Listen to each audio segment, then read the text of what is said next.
Bienvenue à ce 7e webinaire de la Fondation Capot Vert. L'objectif s'inscrit dans le cadre des activités de la Fondation qui sont de réconcilier biodiversité et habitat et de limiter l'impact de l'immobilier sur l'environnement. L'immobilier est à l'aube d'un tournant marqué par une prise de conscience progressive des enjeux pour la planète et offre aujourd'hui un nouveau regard sur les modes de construction éco-responsables. Matériau utilisé depuis des millénaires, la terre crue est porteuse d'une modernité frugale qui répond aux enjeux écologiques et sociaux actuels et regagne les chantiers mondiaux. Cependant, elle reste en France encore méconnue et sous-exploitée, malgré une réceptivité des collectivités qui y voient un outil innovant et tourné vers l'avenir. Quelles sont ses vertus et ses avantages contrairement aux idées reçues? N'y a-t-il pas l'opportunité de créer des filières sur notre région pour développer une économie circulaire et locale?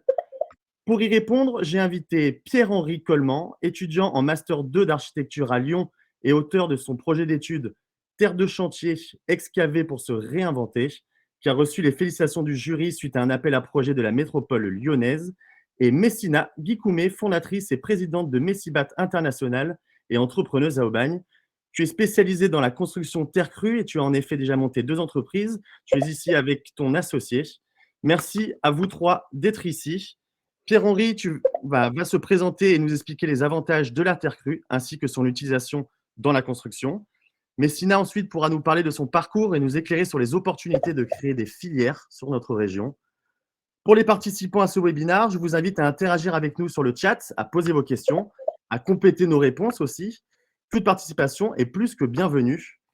Pierre-Henri, difficile de faire plus convaincu que toi sur l'utilisation de la terre crue et passionné aussi. Merci de te présenter, de nous expliquer un petit peu tout ça. Merci. Déjà, merci pour cette participation. Merci de m'avoir appelé, Ulysse, pour participer à ce webinaire. Donc, je vais me présenter rapidement. Je suis Pierre-Henri Coleman. Je suis originaire d'Avignon. J'ai un CAP installateur thermique et sanitaire effectué au CFA Florentin-Mouret. J'ai 3 ans d'expérience dans le domaine du chantier, maçonnerie, électricité, carrelage.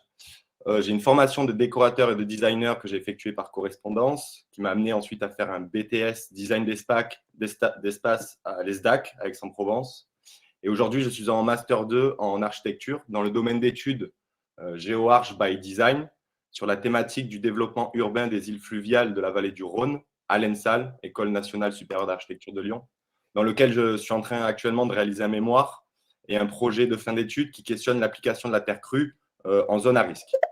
Mais actuellement, le projet dont je vais vous parler, c'est un projet que j'ai effectué l'année dernière pour la métropole de Lyon. Donc, afin d'essayer de répondre au mieux à la question sur les vertus et les avantages de construire en terre proposés par Ulysse, je vais vous présenter synthétiquement un projet sur lequel j'ai eu la chance de participer début d'année 2021, Master 1 dans le domaine d'études ALT ATI, vers une architecture vertueuse sur la thématique terre de chantier.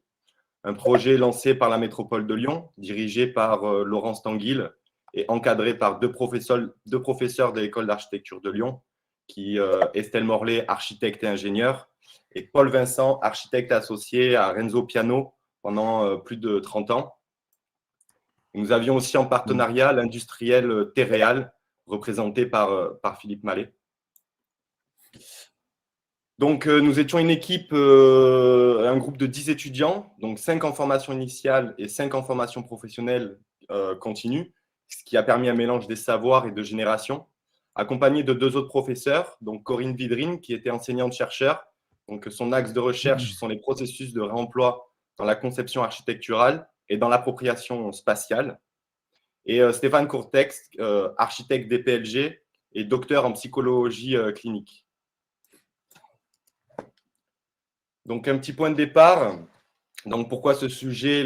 Les terres excavées correspondent aux terres résultantes du terrassement des chantiers, qui sont en général acheminées en dehors du site pour être traitées, recyclées ou jetées. Notre problématique s'articulait autour de la question environnementale, comment réduire l'impact environnemental des chantiers en réutilisant ces terres excavées.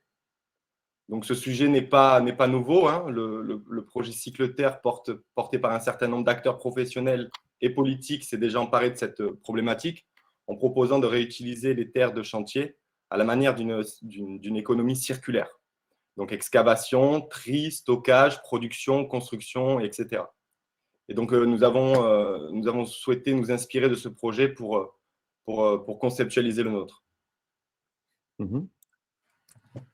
Donc, une généralité sur la construction en terre crue, nous avons pu être encadrés par Amaco, qui était notre partenaire terre crue, pour entrer dans le projet par notre première porte d'entrée, qui était donc le matériau. Donc, la terre est un matériau de construction ancestral qui correspond à différentes techniques. On retrouve en France 4 grandes techniques d'utilisation de la terre crue. Donc, le torchis, qui est une terre associée à une structure porteuse en maillage, plus connue sous le nom de colombage. On a la bauge, terre associée à des fibres montées en empilement et avec l'utilisation d'une fourche. Donc, on a des schémas qui expliquent rapidement ce que c'est. Nous avons le pisé, qui est une compression de la terre par couche de murs massifs avec l'utilisation d'un pisoir. Et nous avons l'adobe du sud-ouest, qui est un mélange de briques, qui est un moulage de briques en terre crue séchée à l'air. Donc, la cohésion du matériau est possible grâce à une quantité d'argile nécessaire à la capacité porteuse. Donc, chaque technique nécessite un type de terre particulière. Les terres ne comprenant pas suffisamment d'argile peuvent donc pas être considérées comme des terres constructibles. Donc, s'intéresser à la terre crue comme matériau de construction n'est pas anodin quand on cherche à réduire notre impact carbone, car il est écologiquement très intéressant. Effectivement, c'est un matériau disponible, local et réutilisable, sachant que dans le monde, la construction représente 38% de l'impact carbone sur la planète. On a tout de suite essayé de lier le matériau à la question de la construction en France. Un petit bilan de la construction en France en 2020. Donc, le secteur du bâtiment est responsable de 44% de notre consommation énergétique et de 25% d'émissions de gaz à effet de serre. Donc, il contribue donc à l'accélération de la crise environnementale et climatique, dont on a observé déjà les conséquences. Donc, dans un premier temps, il semble nécessaire de préciser que le béton représente 85% des ressources consommées dans le secteur du bâtiment. Les autres matériaux semblent anecdotiques face aux géants du béton, parce que l'impact carbone pour une tonne de chacun des 4 principaux matériaux ici représentés montre que le plus polluant d'entre eux est l'acier et que le béton et la terre cuite ont un impact équivalent. En revanche, le bois a un impact neutre. Le carbone stocké durant la vie du bois est en général considéré équivalent à celui utilisé pour sa transformation, son déplacement et sa mise en œuvre. Cependant, l'utilisation de chacun de ces matériaux n'est pas proportionnelle à son impact environnemental. Il s'agit donc d'inclure les données quantitatives d'utilisation des matériaux à celles mesurant leur impact écologique. On constate alors que le béton a un impact carbone largement supérieur à celui des autres matériaux, dû principalement à son utilisation massive. Donc, par ce constat, la problématique que nous avons commencé à entrevoir renforcer notre conviction à proposer un style de construction constructif moins impactant pour notre environnement. Alors que, naturellement, nous sommes partis du principe directeur suivant, comment valoriser les terres excavées. Donc, à travers ce schéma, c'est un petit peu un schéma problématique. Donc, d'après ce sujet et les questions qu'il soulève, nous avons décidé, à la suite du rendu intermédiaire, de se fixer un objectif de travail, celui d'utiliser toutes les terres excavées pour éviter les allers-retours nécessaires aux camions pour les évacuer. Notre objectif était de faire sortir aucun camion et de faire entrer aucun camion, obligeant par conséquence à utiliser toutes les terres excavées. Donc, on a commencé à élaborer un schéma. On est dans la réduction carbone à 100%. Hein.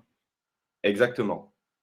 Donc, dans ce schéma, on a réalisé un schéma. Donc, on a une première phase, la phase de terre constructible, non constructible. Hop. Donc, pour réaliser ce projet et poser nos réflexions, on a eu comme support de réflexion, et grâce à notre partenaire Laurence Tanguil de la métropole de Lyon, on a eu à notre disposition un support de réflexion pour le projet, comprenant un site et un programme. Nous avons expérimenté nos idées de réflexion sur une parcelle de Vénissieux qui accueillerait un futur projet de collège.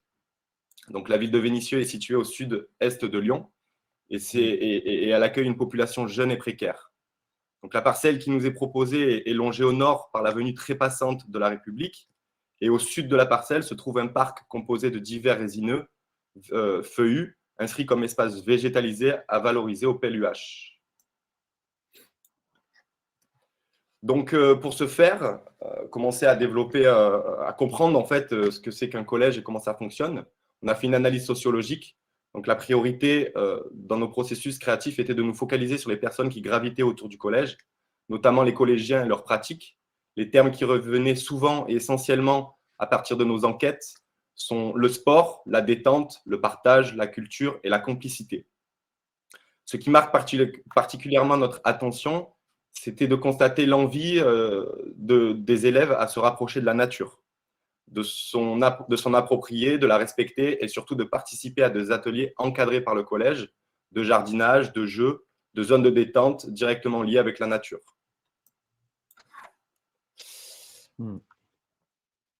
Alors, on s'est amusé, en fait, on s'est prêté au jeu de l'imaginaire. Donc, à travers cette analyse, nous sommes prêtés au jeu et nous nous sommes immergés dans une expérience avec les conseils de Corinne Védrine. Le but était de se plonger dans un imaginaire dédié à la création d'un collège idéal. Donc, d'abord en utilisant les mots où chaque expérience furent partagées entre nous, entre l'équipe. Nous nous sommes plongés dans des atmosphères telles que la joie, le rire, le regret ou l'envie.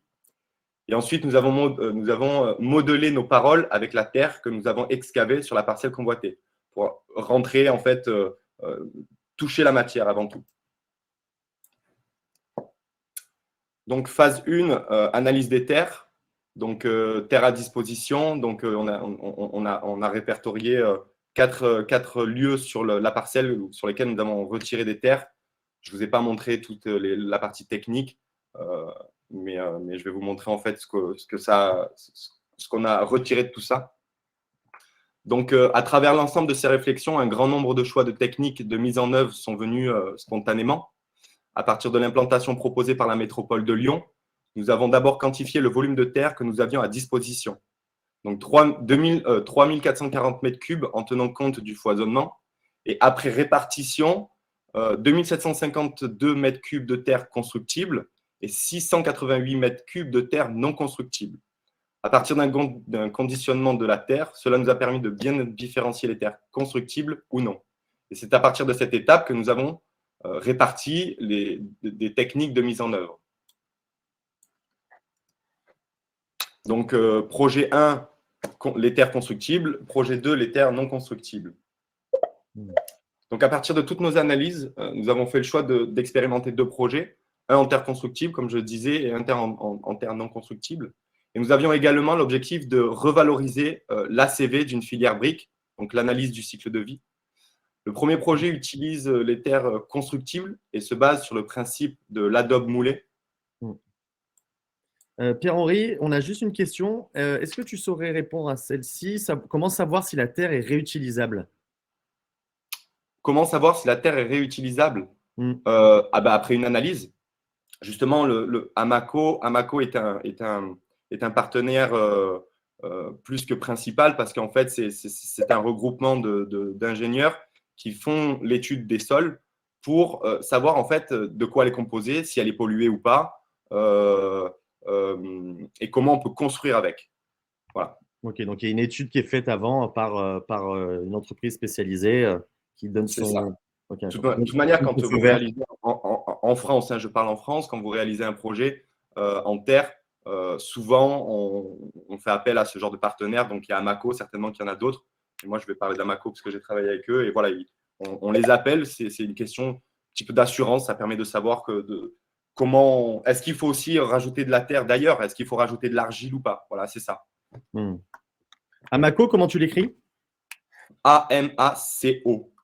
Très bien. Et une autre question, du coup, hein. Est-ce que le même ingénieur qui peut donner les infos sur le mélange à réaliser pour construire, est-ce le même ingénieur qui peut donner ces informations-là? J'ai pas compris la question. Pardon, excuse-moi. Est-ce le même ingénieur qui peut donner les informations sur le mélange à réaliser pour la construction? Alors, tout le monde ne peut pas le faire. Justement, il y a des formations pour les architectes. Je sais qu'il y a des formations, tout comme la paille. C'est-à-dire qu'on ne peut pas construire en paille sans faire une formation construction paille. Pour la terre, c'est la même chose. Et je pense que si si je ne me trompe pas, pour pouvoir donner, en fait, garantir que la terre est constructible en tant qu'ingénieur, il faut passer des formations via certainement Amaco. Mais voilà, je peux pas Amaco ou autre, d'accord.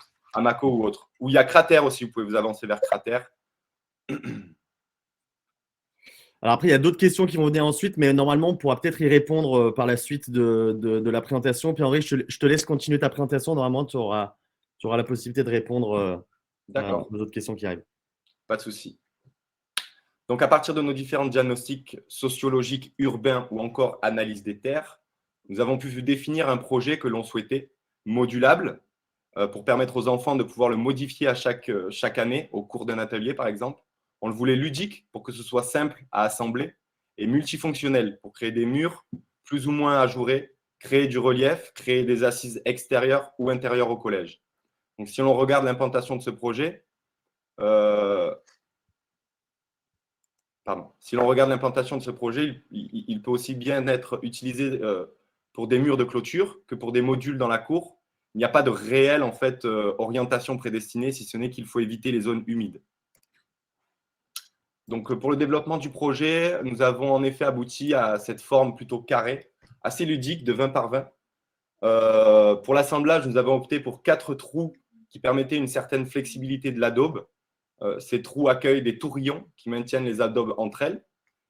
Pour protéger ces dernières des intempéries, on a ajouté aussi une couverture en terre cuite et pour utiliser en tant que chapeau. Et nous avons aussi, pour mettre à distance du sol et de l'humidité, nous avons réalisé des gabions en utilisant les cailloux non utilisés provenant des terres excavées. Donc, concernant le matériau, terre en lui-même, on a opté pour un mélange terre et paille plus eau pour éviter que le bloc ne soit trop lourd par leur densité. Et nous avons donc sélectionné des terres propices à cette technique de construction, puis nous les avons mises en œuvre dans des coffrages préalablement réfléchis. Donc ici, on a des images pour voir un petit peu, des images de rendu pour voir un petit peu à quoi ça aurait pu ressembler. Donc, pour conclure sur ce premier projet, nous avons finalement pu constater un des principaux avantages de la terre crue, qui était son réemploi. En effet, lorsque la terre se cassait, quand on concevait ces carrés d'adobe, parfois elle se cassait et il était très simple de le remettre dans la circulation. À grande échelle, on pourrait imaginer qu'un collège construit en terre crue soit détruit, puis reconstruit sans apport de matériaux ou du moins le plus réduit possible. Mais on a aussi découvert des limites qui vont être une mise en œuvre longue et fatigante, différence de rendu si c'est fait par plusieurs personnes à la main, mais normalement c'est fait avec une utilisation d'une presse qui permet d'avoir justement des cubes linéaires et réguliers. Donc, comme évoqué précédemment, de bonnes terres sont nécessaires à la fabrication de ces adobes. Et maintenant, nous allons découvrir une des solutions pour utiliser des terres non constructibles au projet. Donc, nous avons souhaité développer un deuxième projet qui illustre la possibilité d'utilisation des terres non constructibles au sein du collège.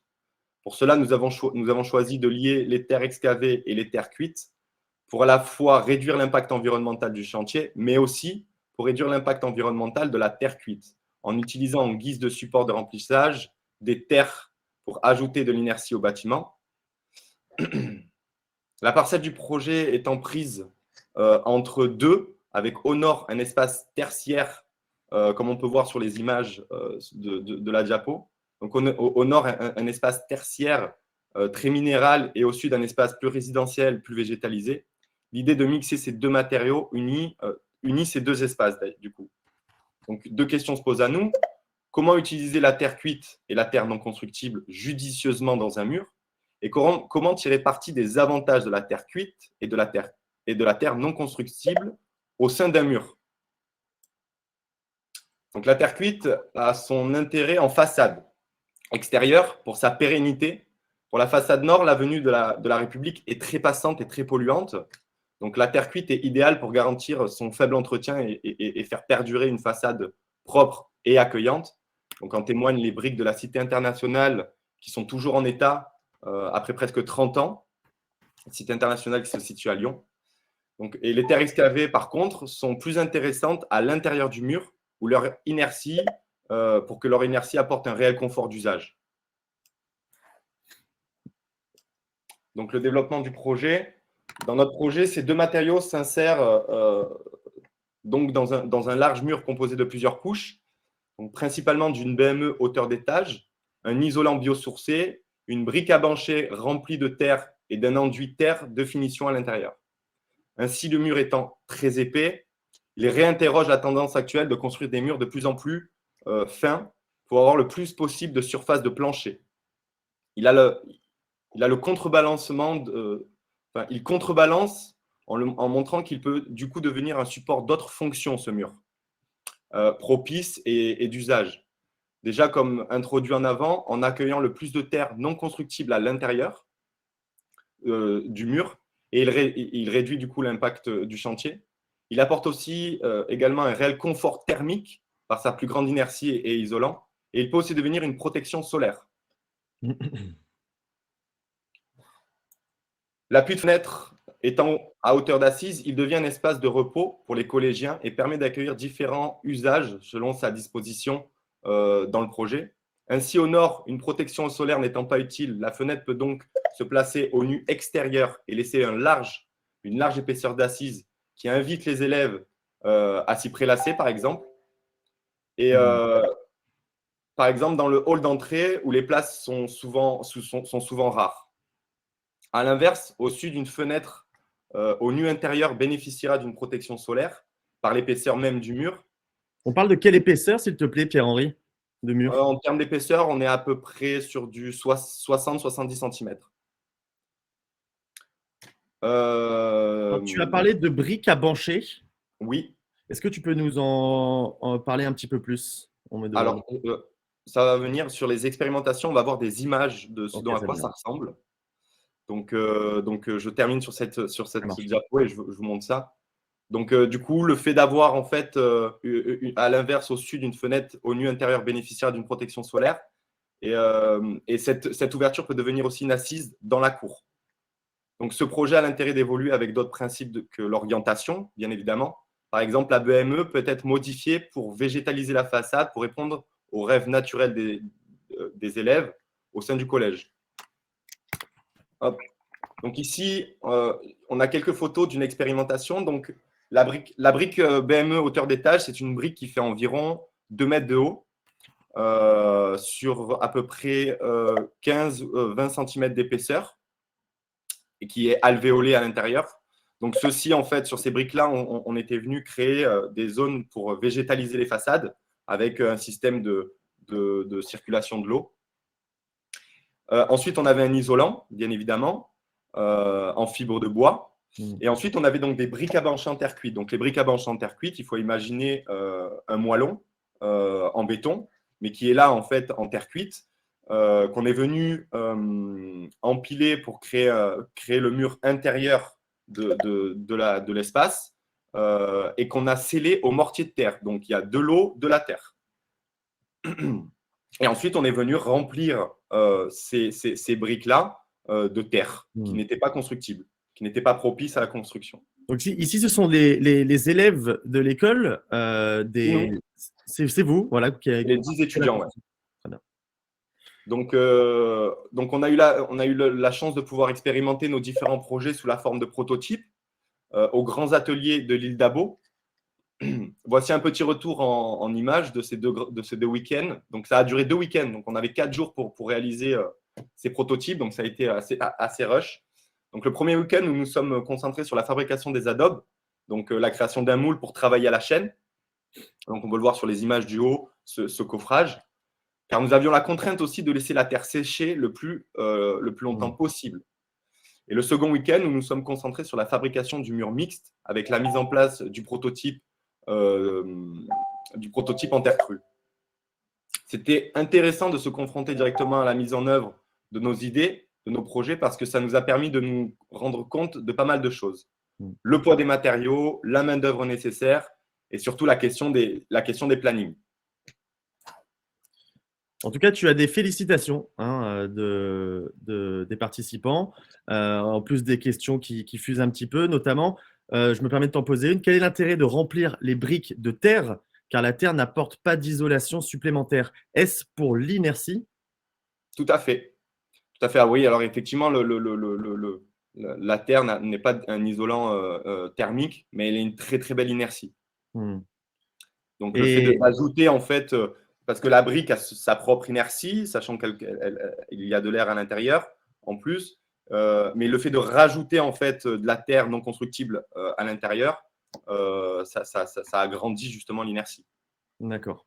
Et on parle d'une phrase intéressante un peu plus haut. Concernant l'épaisseur, tout dépend des besoins liés à l'isolation thermique nécessaire et le type d'isolant utilisé. Tout à fait. Ouais, En fait, en effet. tout dépend de l'isolant qu'on utilise. On a des isolants qui sont plus performants que d'autres.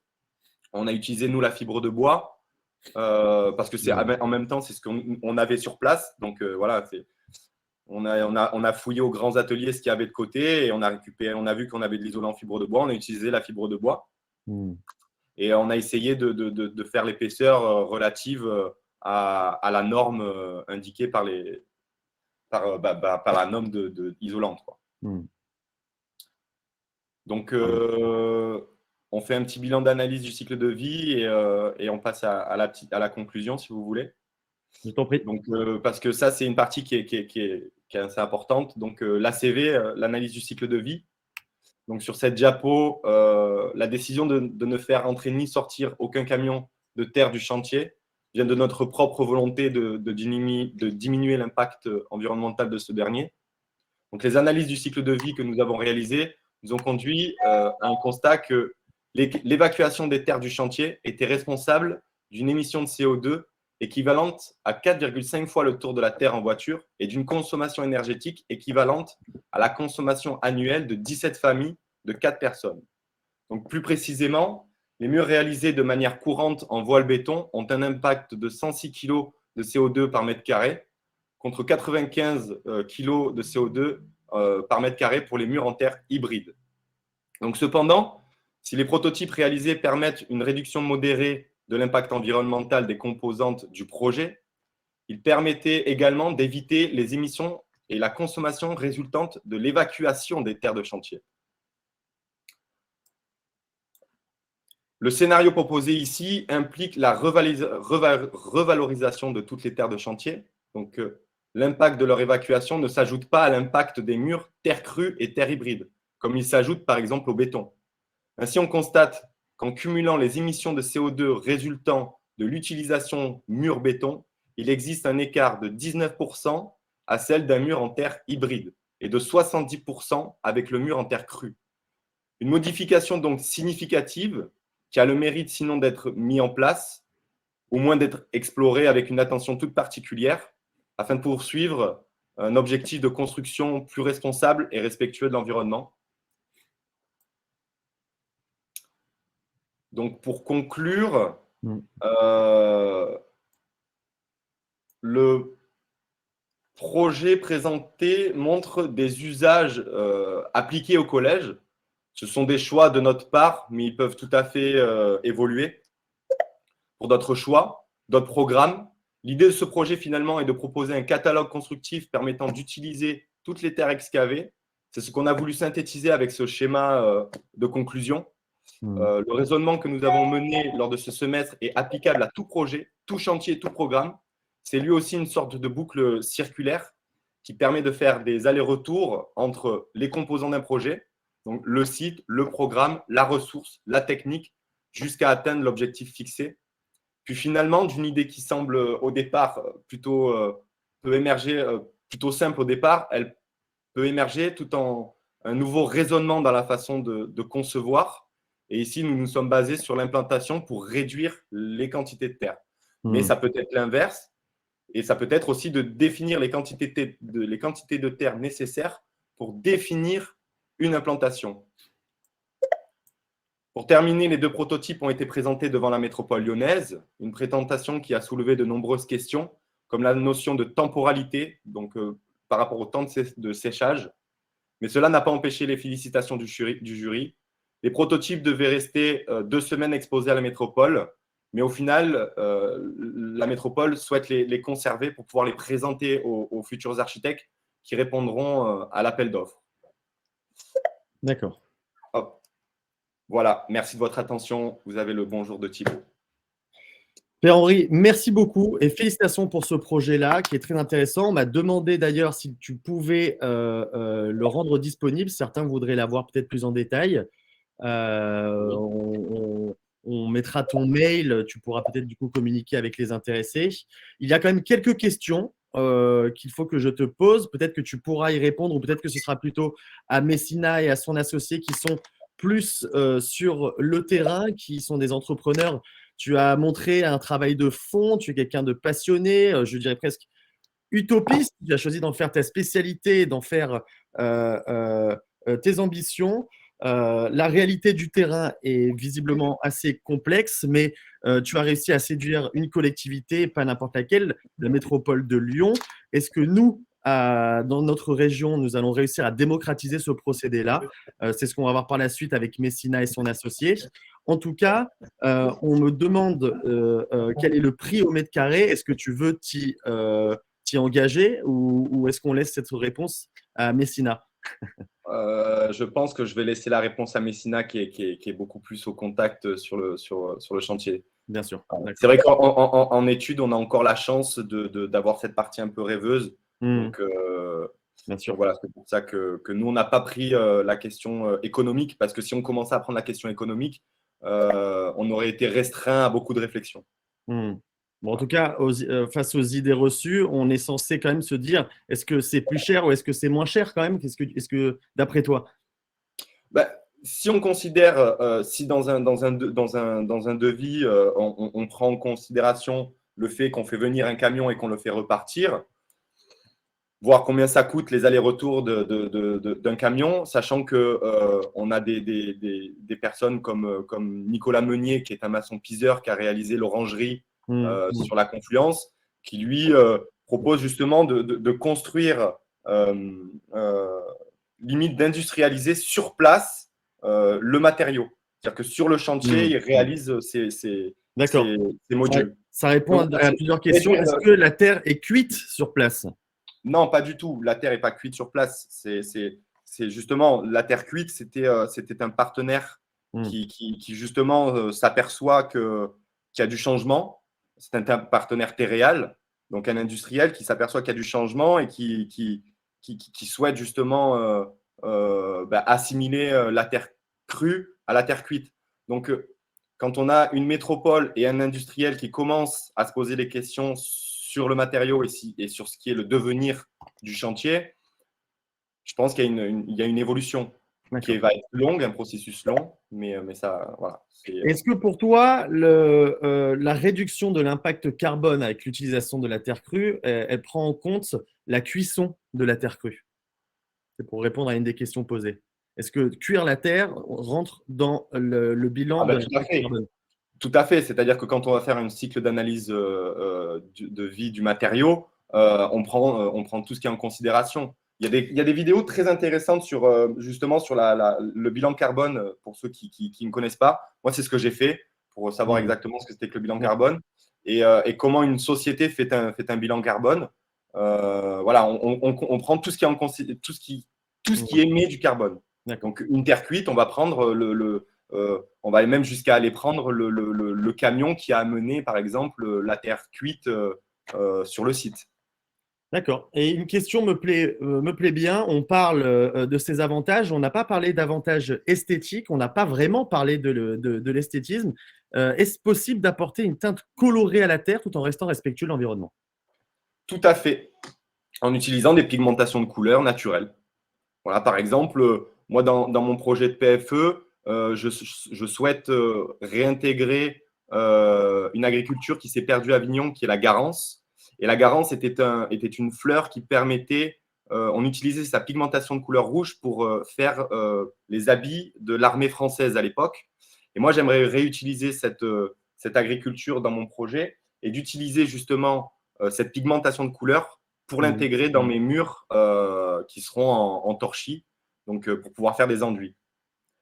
Et il y a de très beaux enduits en terre. D'ailleurs, il y a un japonais qui fait des enduits en terre qui sont sublimes. On a l'impression de voir presque un enduit béton lisse avec des effets de lumière naturelle dessus. C'est assez incroyable. top. J'espère avoir répondu. Oui, je pense. Eh bien, merci. J'espère que tu as convaincu du monde ici. Peut-être que tu veux dire un mot sur tes ambitions après tes études. Est-ce que tu recherches du travail? Est-ce que tu as déjà pensé à comment ça va se passer pour toi pour la suite? Merci pour cette question, Ulysse. Oui, effectivement, après mes études, je vais chercher justement une agence ou quelque chose une structure pouvant m'accueillir et qui souhaite justement développer que ce soit la terre, mais que ce soit en fait des matériaux biosourcés et géosourcés. Mm, mm. Voilà, je ne m'attelle pas que à la terre. Et, euh, et, euh, et donc voilà, donc je suis ouvert à D'accord. toute proposition euh, pour, un- pour Bon, ben, m'accueillir en tant merci de nous avoir partagé qu'architecte cette dans passion. une agence. Oui, pardon, excuse-moi, en effet. En tout cas, merci de nous avoir partagé cette passion-là, ces envies. C'est pas une utopie, hein, même la une du Moniteur aujourd'hui parle de la terre crue comme une révolution industrielle. Et en parlant de révolution industrielle, Messina, qui est une entrepreneuse depuis un moment spécialisée dans la terre crue, a déjà monté deux sociétés en Afrique et aujourd'hui, elle est à Aubagne. Elle connaît du coup les contraintes peut-être politique, économique. L'objectif étant de pouvoir peut-être développer cette filière-là sur la région. Messina, tu es avec ton associé de Messibat. Je vous laisse vous présenter, peut-être nous expliquer un petit peu comment la réalité du terrain s'offre à nous aujourd'hui. Merci d'être là en tout cas. Alors, bonjour à tous et merci pour l'invitation. Je me présente rapidement. Je suis Madame Messina Dikoumé, ingénieure en génie civil avec une formation dans la construction durable. Donc, ça fait 10 ans que moi, je travaille dans la terre crue en Afrique. Et comme il a dit Pierre-Henri, c'est un matériau noble et durable, très durable, parce qu'on se rend compte que c'est un matériau qui date depuis des millénaires. Il y a plusieurs monuments dans le monde qui sont construits en terre crue, les pyramides en Égypte, la Grande Muraille de Chine, l'empire de Djenné au Mali. Au Yémen aussi, ils construisent beaucoup en terre crue. Dans la région de Grenoble aussi, Lyon. Donc, on s'est dit, en tant que franco-camerounaise, je me suis dit, mais pourquoi pas aussi venir démocratiser ce concept sur Marseille, dans les Bouches-du-Rhône. Et Démocratiser ce on a concept. donc ce projet, voilà, démocratiser, voilà, on a donc ce projet fou d'ouvrir une unité de production industrielle d'éco-matériaux en terre crue pour la construction de bâtiments verts et énergie positive. Donc, je laisse mon associé se présenter également. Bonjour à tous, merci de pouvoir participer à ce webinaire très, très intéressant et très actuel pour aujourd'hui et l'avenir.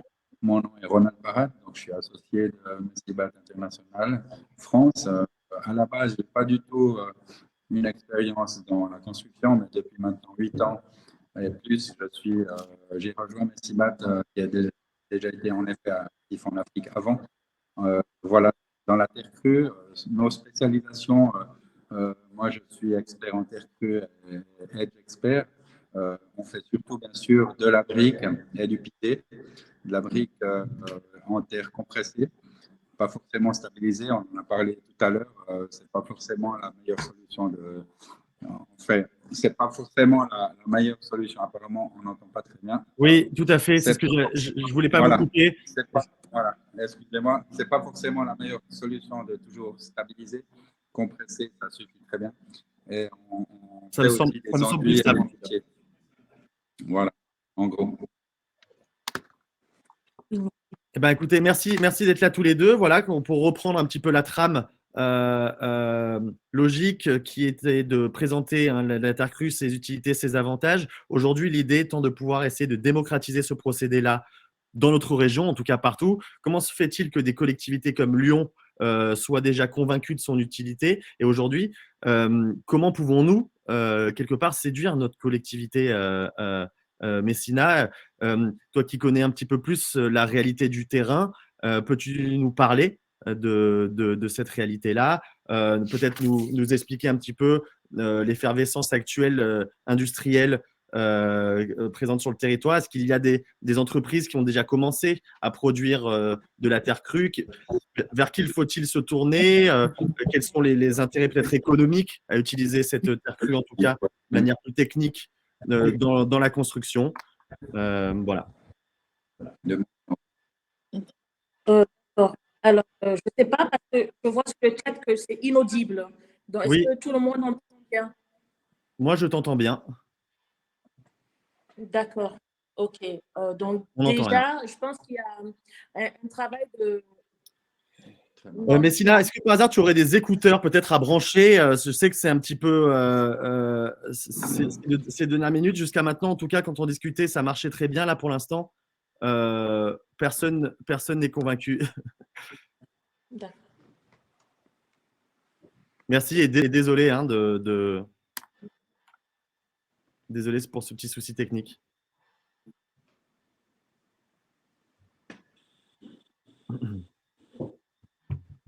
En tout cas, tu peux peut-être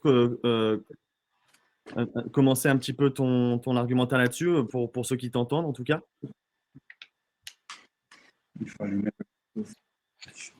Ouais, c'est haché pour tout le monde, en effet.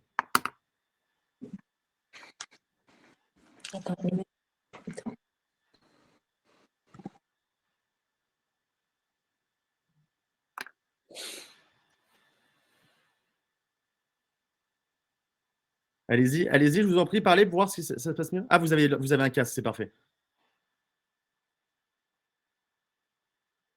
Alors, il faut juste démuter votre… vous êtes en mute, voilà.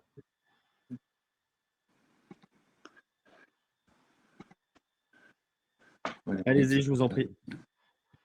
Est-ce que vous m'entendez? Oui, moi je vous entends. Est-ce que vous m'entendez? Très bien, je pense que c'est bon. Ok, je reprends le casque à Messina. D'accord, désolé. Hein. Donc, comme Pas de je le souci, ça arrive. disais, je pense qu'il faut sensibiliser, il faut faire un travail de sensibilisation sur le terrain, aller voir les collectivités territoriales, parler de ce matériau qui est vraiment noble, qui est un très bon isolant thermique, phonique, qui est résistant au feu parce qu'il y a beaucoup de préjugés hein, par rapport à ce matériau. Mais nous, au sein de l'ESIBAT, on l'utilise depuis 10 ans. On a plusieurs réalisations en Afrique, donc je pense qu'après, vous allez montrer un peu des vidéos de ce qu'on a fait en Afrique. Ça permet de faire énormément d'économies d'énergie également. Ça permet aussi de faire des économies dans les coûts de construction. Selon l'étude qu'on a fait, la construction avec les matériaux en terre crue, c'est entre 600 € et 1 000 € le mètre carré. Donc, je pense que c'est plus abordable vraiment que construire en béton de ciment. Je ne sais pas si je me trompe. Donc, qu'est-ce que j'allais dire de plus? Actuellement, donc, nous sommes en train de discuter avec Euroméditerranée. Hein, on est en train de négocier avec eux pour essayer de faire un démonstrateur en terre crue où on va faire des murs extérieurs en pisé et à l'intérieur, on va faire des briques de terre compressées. D'accord. Parce que je pense qu'il est aussi important que du côté de Marseille, où ce n'est pas encore très développé ce concept, que les architectes, les promoteurs immobiliers, les artisans, les entreprises de construction aient quand même un visuel de ce qu'on appelle la construction en terre crue. D'accord. Tout à l'heure sur le chat, j'ai vu des questions. Donc, il y avait une personne qui demandait s'il y avait des avis techniques. Oui, il y a des avis techniques qui existent. Oui, FDES et DTU. Voilà. FDES, vous pouvez regarder je vous mettrai le site après. Et pour les avis techniques, vous avez BRIC Technique Concept, qui est du côté de l'Occitanie, qui vient d'avoir un avis technique pour la construction en briques de terre compressée jusqu'à R+3. Donc, voilà. Il y a aussi les architectes, voilà, les avis techniques également. Eh bien, d'accord. Je vais du coup partager une vidéo de construction que tu m'as envoyée, Messina. D'accord. Je l'envoie tout de suite.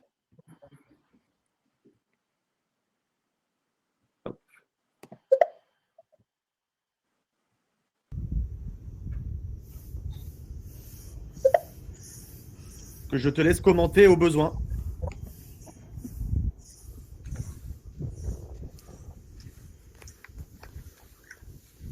Voilà, Messina, donc ça, c'était donc toi qui un filmais, hein, c'est bien projet, ça? pardon. Donc ça, c'est un éco-quartier que nous avons réalisé en Afrique. Donc, c'est tout de la pomme de terre crue. Hein. On a dit que tout de la pomme de terre crue. Donc voilà, nous avons travaillé avec un bureau d'études et nous avons de la pomme de terre crue. Nous n'utilisons pas de pomme de terre cuite parce qu'on est plus de la pomme de terre cuite. C'est encore pour nous de la production, puisqu'il faut la brûler, il faut la faire cuire. Donc, nous, on utilise que de la terre crue. Voilà, vous verrez bien que là, nous, en Afrique, on a construit en R1, donc là, 100% terre crue, mais quand même avec des fondations en béton, une maison de ciment.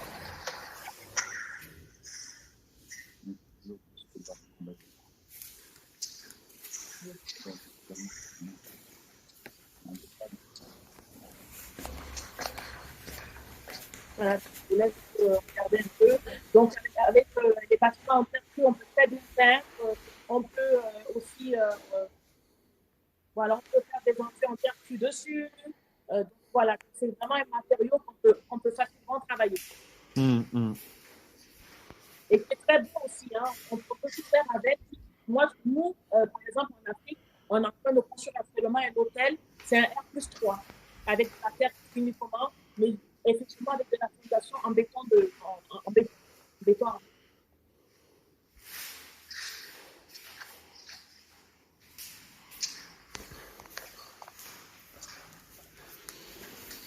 Voilà. Oui, Nicolas, vous. Qui actuellement nos contacts. Donc, comme je disais, on est en partenariat avec le cratère qui est à Grenoble, qui est le centre de recherche sur la scientifique depuis 30 ans déjà. On est en partenariat avec eux. Et également, on est aussi en train de, justement, pour nos éco-matériaux, on va un peu se calquer sur ce que Brick Technique Concept a fait pour avoir des avis techniques. D'accord. Il y a, comme je vous ai dit, il y a des bureaux d'études aussi déjà. Pour les assurances, il y a la SMA BTP qui assure aussi également tous les projets immobiliers en France qui sont en terre crue. Très bien. Alors, en effet, on a… Oui, pardon, je vous en prie. Non, apparemment, le son n'est toujours pas très, très bon. Non, en effet. Pas quel problème. Bon, en tout cas, on a aujourd'hui… Pardon, je parle en même temps que vous à chaque fois, mais allez-y, je vous en prie. Je vous en prie. Allez-y, Michel. On a aujourd'hui en effet visiblement un nouvel engouement et on est peut-être au point de départ de quelque chose d'inédit sur l'avenir de nos constructions. C'est peut-être ce pourquoi aujourd'hui le moniteur en fait sa une. Il y a des ATEX, le feu vert du CSTB, il y a des choses qui se préparent, des industries qui se construisent. Pour vous, l'avenir de la construction repose aussi un petit peu sur la terre crue finalement. Sur la terre crue, vous dites? Oui. Ah ben, bien sûr, c'est vraiment l'avenir, c'est déjà le présent. La filière est en construction vraiment partout, dans toute la France. Tous les acteurs, quels qu'ils soient, s'y intéressent. Les grandes entreprises aussi sont déjà transformées en partie et ont comme objectif justement d'avoir des divisions très importantes qui vont dans la terre crue. Même pas cuite, simplement terre crue. On peut théoriquement même construire encore plus élevé que R+3, mais il y a déjà beaucoup de choses à faire. Il y a toute la thématique de l'isolation en France qu'il faut, tous les bâtiments qu'il faut rénover, on peut les rénover de façon écologique en utilisant la terre crue, mais aussi d'autres, bien sûr, matériaux écologiques, géosourcés, biosourcés comme de la paille, etc., d'autres matières, d'autres fibres naturelles pour l'isolation. Donc, le marché déjà en rénovation est énorme, le marché en construction neuve est énorme.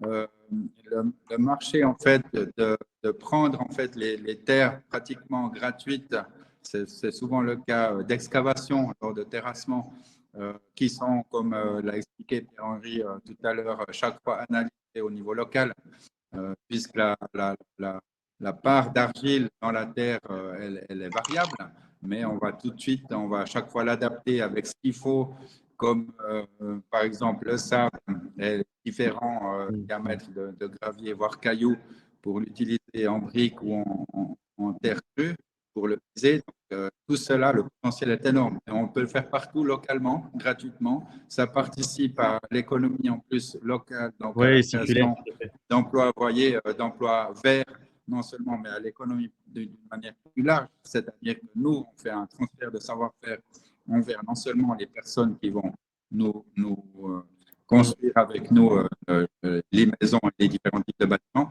mais il y aura aussi le transfert et la formation de tous les acteurs professionnels, des entreprises qui sont dans la construction, le bâtiment écologique. Alors, vous pensez qu'on peut y créer de l'emploi et créer une filière aussi, peut-être d'études, de formation pour accélérer la démocratisation de son procédé?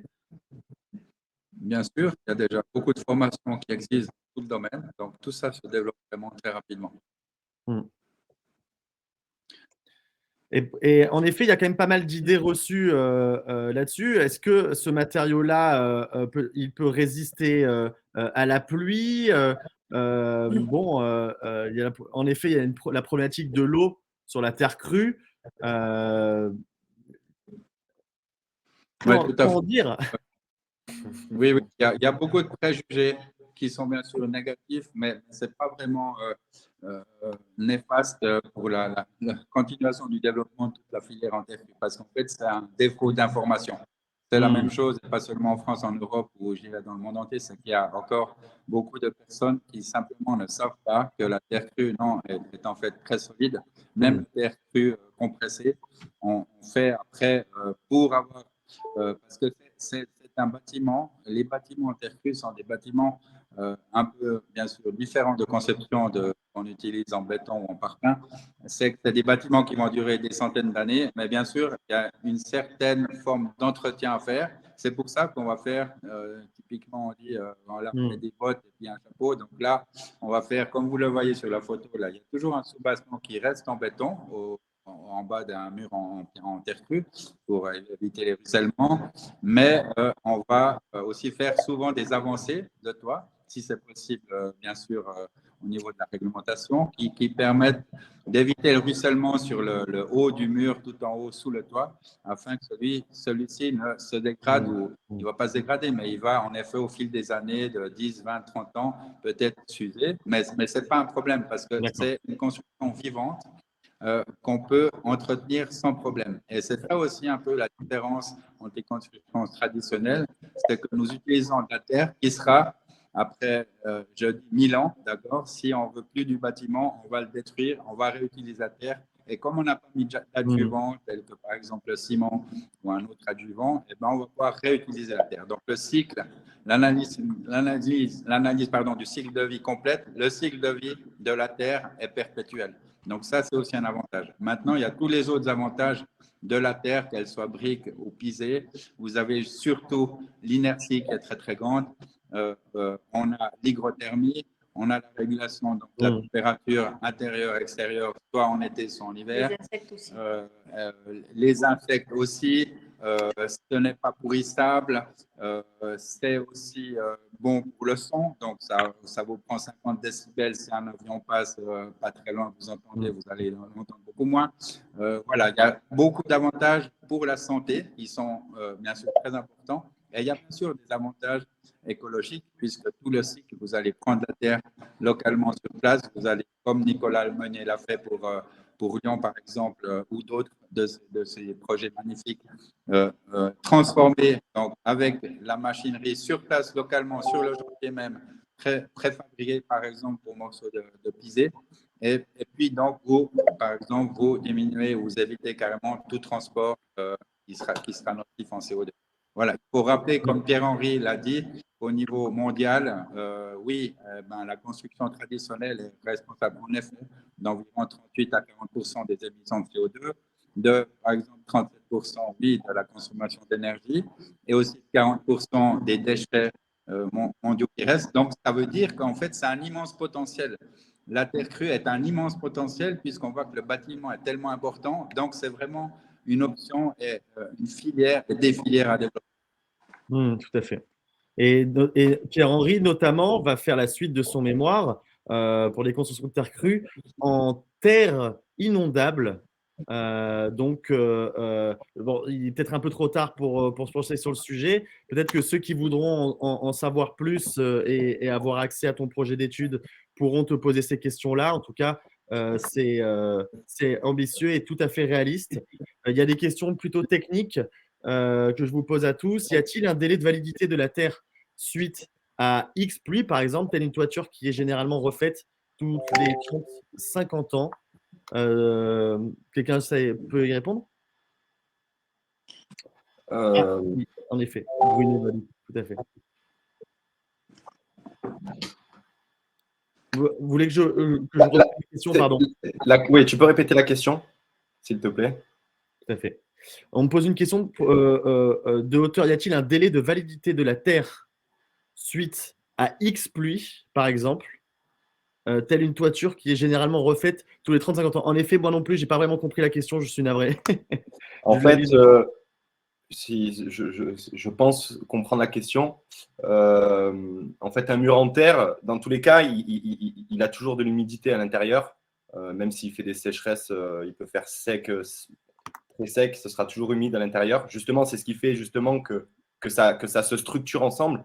D'ailleurs, si vous voulez vraiment voir en détail, vous allez sur le site d'Amaco, il y a des vidéos réalisées par Romain Anger qui expliquent à l'échelle du micron comment en fait fonctionne le matériau terre du grain de sable au caillou, à l'argile et à l'eau. Et on s'apercevra qu'en fait, sans eau, on ne peut pas construire un bâtiment, on ne peut pas construire en fait en terre. Donc ensuite, en fait, la question était sur la dégradation, peut-être en fait, sur est-ce qu'il faut refaire les constructions au bout de combien de temps en fait? Alors, il n'y a pas à refaire les constructions parce qu'en fait, il y a à refaire les constructions si bien sûr il y a une grosse problématique sur un endroit, mais il peut pleuvoir sur un mur en terre, ça ne bougera pas. Ce qu'il ne faut pas qu'il se passe, ce qui est dangereux dans un mur en terre, c'est d'avoir par exemple un goutte à goutte qui se fait pendant, je ne sais pas moi, plus de 3 ou 4 mois, et là, ça devient risqué. Mais l'avantage de la terre, à la différence du béton, c'est que la terre nous informe d'une potentielle pathologie liée à l'humidité. Parce que la terre, si elle commence à être un peu trop imbibée d'eau, on va voir qu'elle va devenir un peu plus foncée. Donc voilà, il y a aussi un travail sur la pathologie humide à mettre en place. Mais en fait, c'est des savoir-faire qui ont disparu avec l'ère industrielle. Mais ces savoir-faire-là, ils sont écrits dans des livres. Et quand on a un mur qui est dégradé par une toiture qui est appauvrie, il suffit d'analyser où est-ce qu'il y a des dégradations sur le mur et de réparer là où on doit réparer. À la différence d'un mur en béton où on est obligé parfois de casser tout le mur ou de revenir par parcimonie, quoi. Très bien, je te remercie. Alors peut-être pour conclure sur un aspect un peu économique et important, est-ce qu'on peut avoir un prix approximatif au moins au mètre carré pour les constructions en terre crue? Alors, oui, j'ai répondu le chat à M. Bruno Badou. Je lui ai dit entre 600 € et 1 000 € le mètre carré. Et il faut aussi préciser que nous avons été, par rapport à notre système constructif, parce que nous ne faisons pas de la brique de terre, nous ne faisons pas de la brique de terre pleine. Il y a plusieurs types de briques de terre. Nous faisons de la brique de terre autobloquante. Donc, ce qui permet vraiment de réduire les coûts de construction. Nous avons donc été labellisés par la Fondation Solar Impulse. Je pense que beaucoup de personnes le connaissent. Bertrand Picard, qui a fait le tour du monde en avion solaire, qui a labellisé par qui, pardon, Messina? Nous avons été labellisés par la Fondation Solar Impulse. La Solar Impulse, d'accord. solution efficiente au monde pour la protection de l'environnement. Mhm. Donc, voilà, parce que notre système constructif est innovant et abordable. Et en plus, ça permet aussi de réduire les coûts de construction D'accord. et les délais. Voilà. Eh bien, merci. Alors, merci pour tout. C'est un sujet, en effet, qui mériterait peut-être d'y passer encore plusieurs heures. On pourra peut-être refaire un sujet là-dessus. En tout cas, je vais réunir toutes les informations importantes telles que peut-être les organismes de labellisation, peut-être les entreprises qui s'y sont créées, réunir tout ça et faire une publication dessus, mettant aussi vos coordonnées si quelques-uns ici veulent prendre contact avec vous. Merci. Il faut que j'arrête la diffusion, malheureusement. Mais merci d'avoir participé à ce webinaire. Merci à tous Merci beaucoup. Merci d'avoir à tous. assisté à tout ça. Si d'ores et déjà il y a des questions, ils pourront peut-être vous les poser directement ou je ferai peut-être le relais. En tout cas, c'était un sujet passionnant qui mérite de s'y pencher plus précisément et je pense aussi que c'est un sujet d'avenir. Voilà. D'accord. Merci beaucoup. Merci à tous Au et revoir. bon week-end. Merci. Merci beaucoup.